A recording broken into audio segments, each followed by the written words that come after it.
Hi friends, మదీష్ Pathirana 2002న శ్రీలంకలో జన్మించాడు.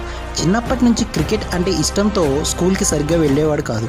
వయసు పెరుగుతున్న కొద్దీ స్కూల్ లెవెల్లో జరిగే ప్రతి మ్యాచ్లో ఆడి తన బౌలింగ్తో అందరినీ ఆకట్టుకునేవాడు.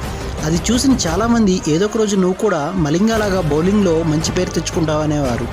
కానీ ఫ్యూచర్ ఎలా ఉంటుందో ఎవరికి తెలుసు.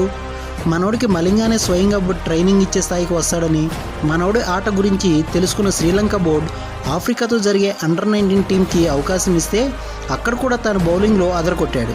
సోషల్ మీడియాలో పతిరానా వీడియోస్ చూసిన ధోని అన్న కోవిడ్ వ్యాక్సిన్ వేసుకుని రెడీగా ఉండు, సిఎస్కే టీంకి నువ్వు ఆడబోతున్నావు అని చెప్పాడు. కానీ దానికి శ్రీలంక క్లబ్ అనుమతి ఇవ్వకపోవడంతో తరువాత 2022లో సిఎస్కే తరపున ఆడడానికి వచ్చి వేసిన ఫస్ట్ బాల్కే శుభ్మన్ గిల్ వికెట్ తీసేశాడు. అందరూ కూడా చిన్న మలింగా అంటూ పొగిడారు. తరువాత సిఎస్కే టీంలో టాప్ బౌలర్గా మారాడు. మరిన్ని వీడియోస్ కోసం మన ఛానల్ సబ్స్క్రైబ్ చేసుకోండి.